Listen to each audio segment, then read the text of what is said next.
శేఖర్ కమ్ముల తన ప్రతి చిత్రంలోనూ వైవిధ్యం ప్రదర్శించాలని తపిస్తూ ఉంటారు. ఇక విలక్షణమైన పాత్రలను సలక్షణంగా పోషించి మెప్పించాలనుకుంటారు నాని.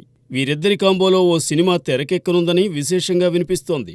ప్రస్తుతం శేఖర్ కమ్ముల కుబేర అనే ద్విభాషా చిత్రం తెరకెక్కిస్తున్నారు. ధనుష్ హీరోగా రూపొందుతోన్న కుబేరలో నాగార్జున కూడా ఓ కీలక పాత్రలో కనిపించనున్నారు. ఇంతకుముందు హిట్ ఫ్రాంచైజీలో 2 భాగాలు నిర్మించిన నాని ఈసారి 3వ భాగంలో తానే హీరోగా నటిస్తున్నారు. ఆ తరువాత సుజిత్ డైరెక్షన్లో నటించడానికి నాని గ్రీన్ సిగ్నల్ ఇచ్చారు. అటు శేఖర్ ఇటు నాని తమ చిత్రాలను పూర్తి చేసుకున్న తరువాత ఈ ప్రాజెక్టుపై దృష్టి సారిస్తారని సమాచారం. ఇప్పటికే శేఖర్ కమ్ముల దర్శకత్వంలో ఫిదా, లవ్ స్టోరీ చిత్రాల్లో నాయికగా నటించి మెప్పించిన సాయి పల్లవి హీరోయిన్గా నటించనుందని తెలుస్తోంది. ఒకప్పుడు ఓ సినిమా పూర్తయ్యాకే మరో సినిమాపై దృష్టి సారించేవారు శేఖర్ కమ్ముల. కానీ ప్రస్తుతం ఒకే సమయంలో 2-3 సబ్జెక్ట్స్ తయారు చేసుకున్నట్టు తెలుస్తోంది.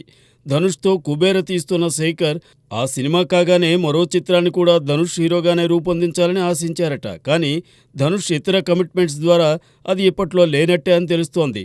అందువల్లే నాని వంటి విలక్షణ నటునితో సాగాలని శేఖర్ ఆశిస్తున్నారని సమాచారం. ఈ నేపథ్యంలోనే నానికి తగిన కథను శేఖర్ రూపొందించారని అంటున్నారు. నాని కూడా శేఖర్ వంటి ప్రతిభావంతుడైన దర్శకునితో కలిసి పనిచేయాలని ఆశిస్తున్నారు. అందువల్ల శేఖర్ కమ్ముల నాని కాంబో సెట్ కావడం ఈజీగానే కనిపిస్తోంది.